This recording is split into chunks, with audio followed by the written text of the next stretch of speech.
Então me diz, o que é um impedimento, o que é um escanteio, o que é um pênalti? São sempre essas mesmas perguntas que são feitas às mulheres quando elas dizem que gostam de futebol ou quando dizem que praticam o futebol. Na natação, se você vai pensar nos maiores nomes, assim, você não lembra de mulheres, você só lembra de homens. Por quê? Eu lembro de situações nas quais eu estava em um time de maioria feminina e falar, poxa, a gente vai perder. Sabe? Entrou mesmo, assim, fica muito inconsciente. Neste ano, pela primeira vez, as premiações da Liga das Nações de Vôlei, que aconteceu na Itália, foram iguais para as equipes masculinas e femininas. Antes, os homens ganhavam mais. Com 49% de participação feminina, as Olimpíadas de Tóquio têm o maior número de atletas mulheres da história. Mas a maioria das equipes ainda é formada majoritariamente por homens, ainda mais se levarmos em conta as comissões técnicas. O Brasil classificou mais mulheres que homens. O cenário é inédito. Olhando assim, parece que o cenário mudou muito, né? E mudou. Mas a gente ainda tem muito que evoluir quando o assunto é igualdade de gênero nos esportes. O machismo ainda se faz presente e isso afeta todos nós. Com 6 anos, assim, eu comecei a me encantar pelo futebol. Sempre joguei na educação física da minha escola. Eu sempre era a única menina que estava ali no meio jogando. Tanto que com os meus 10 anos entrei num time de futebol aqui perto de casa. E também era a única menina que jogava ali no meio. E agora em 2018 até 2019 participava do time de vôlei da minha escola. E eu adoro jogar esse esporte também. Tá ali no meio junto com minhas amigas. E é sempre um prazer estar jogando. Eu praticava natação, eu parei agora por causa da pandemia, mas eu nado desde os meus 2 anos de idade. E a treinar mesmo, eu comecei aos 8 anos para competição de piscina e aos 10 para maratona. Nossa, dentro da água eu me sinto eu mesma, eu me conecto, principalmente quando era maratona no mar, eu amava, porque traz experiências totalmente indescritíveis e é muito incrível. Eu pratico jiu-jitsu desde que eu tinha 7, 8 anos, então já faz 9 anos que eu pratico essa arte marcial.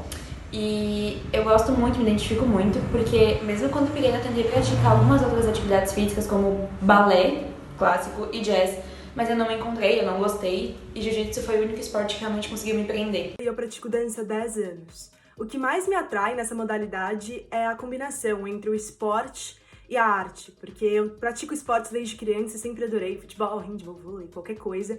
E a dança foi a combinação perfeita entre minha veia artística e meu lado atlético. Eu era muito gordinha, então o que isso não é um problema. Mas nas academias de dança que eu ia, eles faziam parecer que era.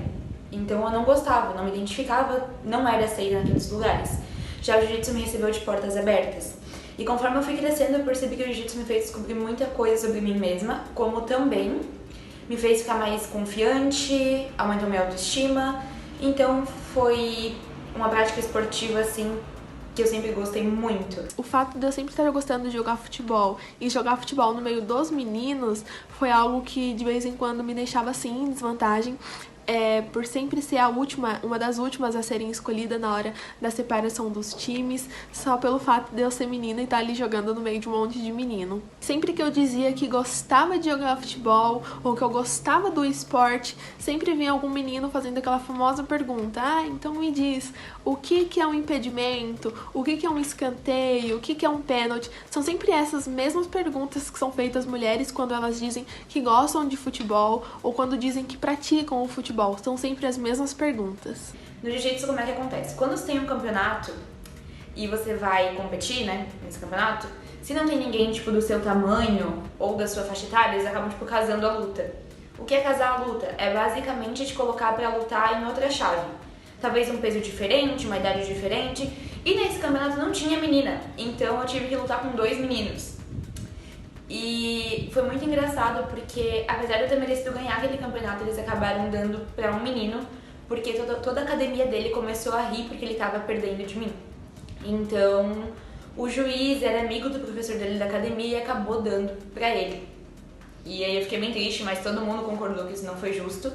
Apesar de não ter mudado o resultado no final, eu me senti muito corajosa e acabei me sentindo muito bem por saber que, na verdade, eu teria ganhado, mesmo tendo sofrido com isso.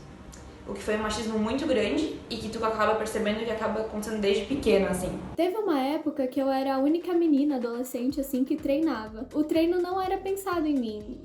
Eu era uma menina, tinha uma estrutura física diferente. Os meninos, eles faziam musculação, eles tinham uma alimentação diferente, eles tinham um objetivo diferente que o meu. E nada disso foi pensado e conversado, só eu fazia o mesmo treino que eles e era isso. Além de salários desiguais, a falta de incentivo nas categorias de base e de patrocínio no profissional são algumas das principais queixas das esportistas. E a segregação, ela acontece desde a época da escola, quando meninos e meninas são divididos na educação física e as garotas têm que jogar queimada enquanto os garotos jogam futebol, um esporte masculino demais para elas. E dá para ir além. Na infância, a maioria das meninas é colocada em aulas de balé, sem muitas vezes serem questionadas ou ouvidas sobre isso. Afinal, o balé é suave, remete à leveza, à feminilidade, o que consequentemente contribui para o machismo sofrido pelos homens. Sim, é inegável que ele faz mais vítimas mulheres, mas os homens também acabam sofrendo com ele. O balé é, de longe, o mais problemático em relação a essas pré-determinações de gênero. Tem até uma camiseta, né? Tá difícil? Faz balé, então. É trabalho do bailarino, da bailarina e de bailarine não demonstrarem a força que estão fazendo pro público. Então todos os músculos internos têm que estar muito trabalhados, extremamente ativados, para que todo o peso do corpo não seja descontado no chão e o público perceba a força que é necessária para realizar essa prática, essa dança. A sociedade, então, não vê com bons olhos o homem que faz balé, porque claramente, rapidamente, tira uma definição sobre a sexualidade desse indivíduo que não vem ao caso e é um estereótipo muito forte.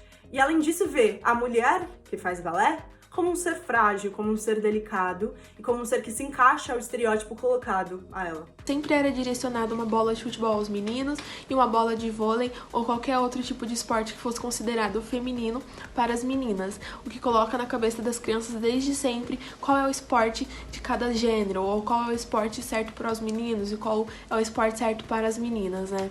Eu acredito que a educação física em si nas escolas é muito importante. Porém, a partir do momento em que os próprios professores ficam fazendo aquela coisa de separar em equipes, tipo assim, e os meninos são mais fortes, os meninos são melhores. Isso já acaba surgindo desde muito antes, tipo, os meninos são mais rápidos, os meninos têm mais força, os meninos jogam melhor. Quando os próprios professores ficam incentivando isso, é que acaba acontecendo o machismo na educação física. Eu acho que o curso de educação física tem poder tanto de aumentar como de diminuir o machismo nos esportes, mas a maneira como está estruturado parece atender sempre para o aumento. Eu já estudei em 4 escolas e consigo pensar em situações parecidas com essa aqui. Um time majoritariamente feminino olha para o time majoritariamente masculino e diz que estão em desvantagem. E o professor vem e tenta equilibrar os times e deixa o time majoritariamente feminino com mais jogadores. É como se um homem valesse a 2, 3 mulheres quando se tratam de esportes. O que é algo absurdo e algo que realmente eu peguei essa visão sem realmente acreditar nela propriamente. Mas eu lembro de situações nas quais eu estava em um time de maioria feminina e falar, poxa, a gente vai perder.